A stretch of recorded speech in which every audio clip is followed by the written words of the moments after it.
Hey guys, thanks for joining me. In today's video, I'm going to be talking about calisthenics grip training for strength and endurance. And this is going to take your back training or any exercise that involves your grip to the next level. So any of you that are wanting to increase the number or how efficient you are with pull-ups, with rows, with front levers, even just hanging on the bar to do your leg raises.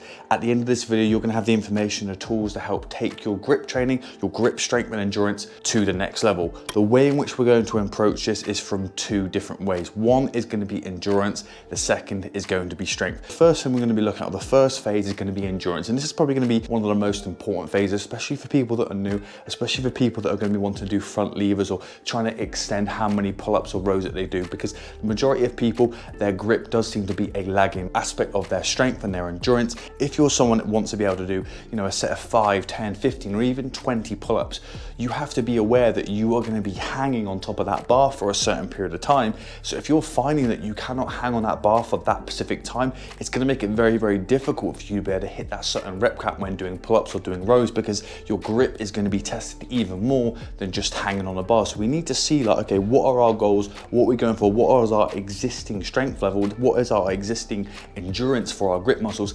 And this is why we're going to have to test it, because if we can test it and increase our endurance when it comes to being to do pull-ups or rows or any of these front lever progressions, your grip is not going to hold you back, which means you're going to be able to take your back muscles and your strength further, because this is no longer a limiting factor. So we're going to be looking at doing an endurance, and this is the way in which we're going to be doing it. So the easiest way to actually be able to test it is just by hanging on the bar. We need to make our grip training specific to what we're doing. Yes, if you have access to weights, a barbell, some dumbbells, some kettlebells, holding on to them is going to be a way of increasing your grip training. And if you have it, add it in. If you can, that's great. However, we still want to have some specific grip training, because the way in which our hands are, our body positioning, how much we weigh is going to be different towards grabbing some weights. Or if we can hang on the bar, that's going to be very, very specific. If you want to do leg raises, if you want to do pull-ups, if you want to do sort of a front lever, anything where you have to hold your body weight, especially in that pronated grip, this is going to be one of the best things to do. So actually just timing how long you can hold onto the bar, and maybe setting goals. If you're someone that struggles to hold it for 10 seconds, maybe even like do 5-second holds and do maybe 5-10 sets of them, and increase how long you can do that for. Adding in time where we can actually specifically train that duration and that specific thing is going to be very, very beneficial to our grip training. Ideally, if you're someone that's going to be going for 15-20 set reps and you kind of feel like your grip is limiting you, you have to think, okay, how long is a typical pull-up rep? Okay, I need to do 10, 15, 20 of them. How long do I need to be able to hold on to that bar? And then you can make that training specific for doing that, and actually going, right, I want to do 45-second holds or a minute holds or longer holds. I want to do so many of them. Add them in at the start, add them at the end. Whenever you do it, that form of specific grip training is going to go very, very far with your training.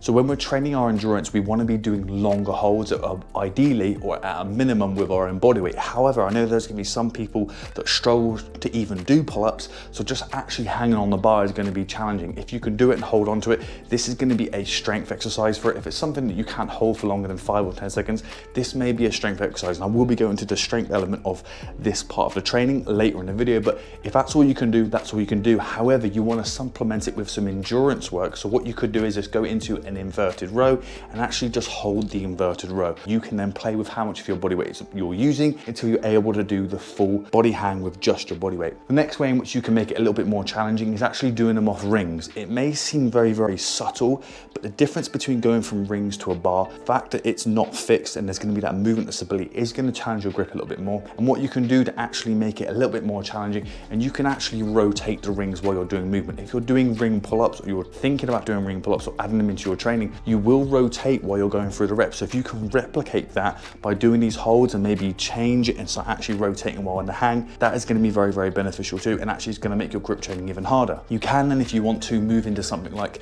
the angle 90, so those orange grips that you've seen me use. The reason why these are going to be more challenging is now we don't have something that's fixed, but we actually have something that's a lot smaller, and it's going to actually force us to have to grip a lot harder, maybe even use our fingers or our thumbs a little bit more on an individual level to be able to increase that strength, because sometimes if we've got something big or thick that we can really wrap our hands around, sometimes it can make it a little bit easier as long as it's not too thick, because that's one way in which you can make it harder, is actually grabbing something that's very, very thick that's hard to grab, like balls, or even something I'm going to show you later on, an equipment-free version. But actually sometimes if it's very, very small, it can be very hard to grab, especially if it's an awkward shape. So those angle 90s are very, very good for that. The next ones I've got is also these things called rock rings. So the reason why these are good is they've got a different shape that's going to make it a bit more challenging to grip. Sometimes it's hard to be able to use your thumb in it, which makes it a little bit more challenging. You can then go into, say, finger holds. So again, this is going to be going more into advanced ones where people have really already got a good level of strength, but they want to take their grip training to the next level. And this is what I'm doing at the moment, where I'm actually focusing on trying to increase my finger strength, because if I can increase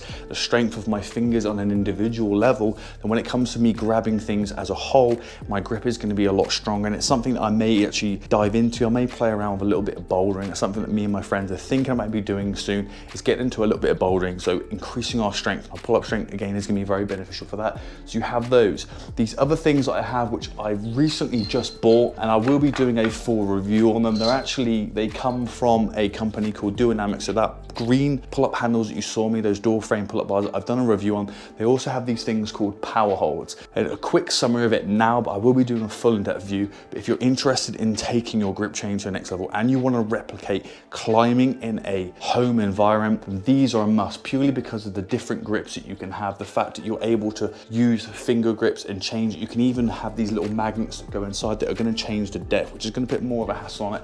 But you can have multiple different holds, and you can actually change the angle of these things, so you can actually change how it's going to impact. The great thing about this with this bar is that now I can actually do hammer grip pull-ups, which is really, really good. But you can change how you hold it. You can even go into sort of like the pinching, you can practice your crimps. So that sort of thing, training your fingers on an individual level is gonna far exceed your strength. And obviously if you're doing holds 20 seconds, 15, 20 seconds or longer, you're really gonna be testing your grip endurance. And this is what we wanna be doing, is if we test our endurance, what we test is what we're going to improve. So if you want to be doing your longer sets of rows, longer higher rep pull-ups, if you want to be doing longer holds when it comes to your front levers or back levers, anything that is grip dependent, we need to increase our endurance. And by doing that, we want to be doing long holds, and then we want to be able to test them to the point where we do multiple sets, and then over time increase how long we can do that. If we do that, our endurance of our muscles will increase, and obviously with our own body weight, that is very, very beneficial. So the next phase and what we can actually look into is something like our strength. So for some people that struggle just to hold on to it, like I said, I would recommend doing inverted row holds. But for someone that wants to increase their strength, it could be something where you're lifting more than your body weight typically, and you want to be holding it for maybe up to 5, 10, possibly 15 seconds max. This is where we're going to be doing something that is very, very intense. It's going to be very, very hard to hold on to. And the idea of it is if we're going to be doing something like weighted calisthenics, or maybe we're going to move into sort of one-handed work, having that ability to be able to hold our own body weight or hold more than our own body weight is going to increase that strength for what we can lift or hold on a maximum level. So one way in which you can do that is you start moving into one-handed holds. And this is something, if you don't have a weighted vest or equipment, you can do one-handed holds. Again, changing with how long you hold a duration for, just by holding your whole entire body weight on one arm, it's going to be a huge test for your body, especially if you want to get into climbing or other things like that, or into specifically one-arm training. Some people are going into one-arm training without actually testing their grip strength first. So actually alternating one-arm holds is going to be very, very beneficial. Obviously, if you're someone who is very, very strong and you're finding you can hold your body weight hangs for a very, very long time, you could actually do these one-handed alternating holds, part of your endurance training. So depending on how far you are of your strength and endurance, this could be something that you could go into. You could then move into, say, weighted holds. So again, if you want to increase your strength by adding on weight onto you and then doing what we were doing before, by holding onto the bars for a certain period of time, you're going to be testing your grip strength by having more weight than what you weigh. So when you take it off, your strength and your endurance is going to increase as well. So you can do it by doing weighted ones as well. All of the other ones I've spoken about, all the different grips here you could possibly use, these are ones you could use in a weighted format as well, which is just going to make it more challenging. If you increase the weight or how much you weigh, you're increasing resistance, you're increasing the demand on your grip, and you're going to be lowering the amount of time that you can hold on to it, which is going to be testing your strength. Maybe you might have to do a few more sets than you would with the endurance one. Maybe if you're doing like 30-second to a minute hold, you could probably get away with maybe 3 to 5 sets. When it comes to your strength, you might want to do a little bit more sets, just because obviously the duration what you're holding is getting a little bit less, but just be aware of how much it saps your strength. So whether you want to do it at the start or whether you want to do it at the end, depends on what it's going to do to the rest of your training and what you're training on that day. So just bear that in mind, because if you're doing strength training, like anything, it can sap your central nervous system. One thing I do want to show you, obviously if it comes to using an equipment-free version, is actually doing towel holds. Towel holds, or towel, you could progress into doing towel pull-ups if you want to, just by grabbing a towel or anything that's thick and that's going to be able to take your weight, hanging it over the bar and just doing holds with that is probably one of the best ways to increase your grip, endurance and strength, depending on how heavy you're lifting. If you can hold them for a long time, it will test your endurance. If it's struggle to hold them for a certain period of time, or you want to add on weight to be able to do it, you can test your strength. But this is a very, very good way to do it, because it's uneven. It's not something you've got to fix, you can grab hold of. It means that you have to grab on an individual level, fingers and thumbs, but your whole hand is one. So actually doing towel ones are very, very beneficial. So again, if you don't have any equipment, maybe you just have a bar or anything like that, using a bar, using a towel, you can really test your endurance strength. And obviously if you don't have, say, a Kensui weighted vest, which I have, you can literally just load up a backpack with whatever you have access to, books, sands, whatever it is, load up a backpack and you can use that for your strength endurance. So the thing that we're going to be looking into is, how can we possibly train them? Well, the best thing you could possibly do is to try and get the best of both worlds, because we all want to have endurance, but we want to have strength as well. The best way I can imagine you doing it, and this is something you can either choose to do at the start or at the end, depending on what your strength session is or whatever workout you're doing on that day, you'll probably find that actually testing your strength first and doing the heavier loads, maybe the heavier kind of taxing grip strength first. And then as you finish your strength phase, then go into your endurance phase, because also we want to test our endurance, not just when we're completely fresh, but we want to have endurance when we're slightly fatigued as well, because that's going to allow us to have that endurance whenever we want it or whenever we need it. Or if we're doing a normal workout, we want to still be able to have the energy and the endurance to be able to carry on. So if you want to be able to test both, and this is something I do recommend, is test your strength version of your grip first, whether you're doing one arm stuff, whether you're doing weighted stuff, whatever it is, test that first. You know, anything from maybe 0 to 15 seconds could be your strength, maybe 5 sets of that, and you do that exercise, and then you move into more of the easier variations where it could be your endurance stuff, whether it's a two-handed one, whatever it is, whether you're holding for 30 seconds or more,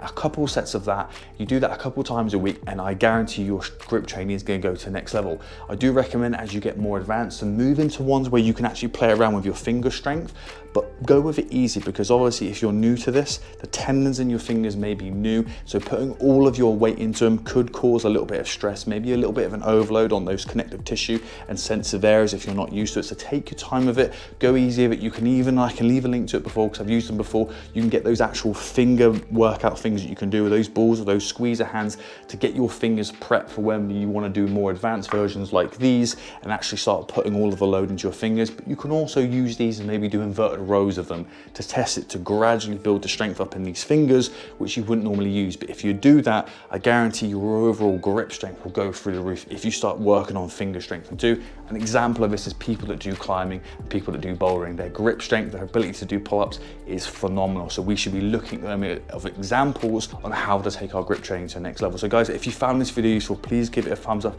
If you liked it and you want more content like this, make sure you subscribe, hit that bell icon so you get notified of whenever I upload. And if you have any questions, please comment down below and I'll do my best to help you out. And I'll see you in the next video.